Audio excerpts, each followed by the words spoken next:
Okay, step 2 is roles and responsibilities. These steps help us as a team, which is you guys, identify who will take responsibilities for each task in the project. Based on their strength, it ensures that the project runs smoothly and everyone knows what they are supposed to do. We have the titles and responsibilities. Our titles include leaders, finance personnel, marketing personnel, operations, income generation manager, administration, and spokesperson. The role should be based on skill, not popularity. More than one person can support each manager in subcommittees. For example, you can have a leader and then your deputy leader.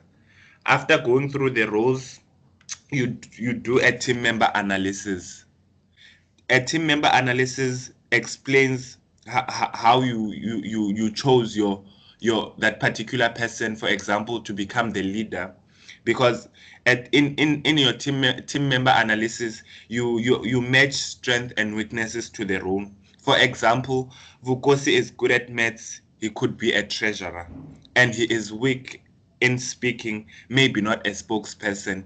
And then in your team analysis table, in it's on your toolkit, it's gonna give you like an overview of how we chose this person to become our treasurer, for example, because he's good in maths and weak in speaking. So we couldn't put this person to be our spokesperson because he is weak in speaking.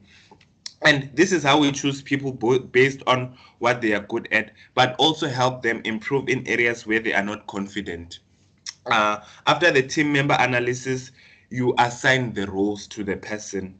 You record the decision clearly. For example, Vukosi, you can say leader and then you say uh, leader, which is the title of the manager, and then name Vukosi, and then you clearly state the role and responsibility. For example, Vukosi is our leader. His role is to manage the team to ensure the goals of the project are correctly met. And then we've got our treasurer, and then the name, and then you clearly state the responsibilities. Our treasurer manages the budget, income, and spending of the team's money, and you do that for everyone. You name the person, you indicate the title, and also clearly state the responsibility of that assigned role.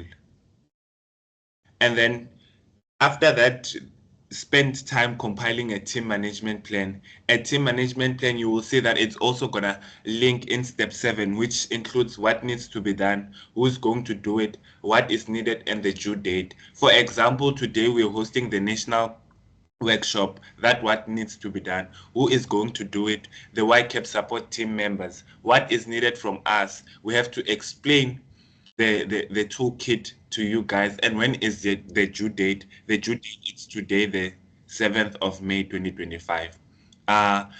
Anyone from the team who would like to add before we move to step 3?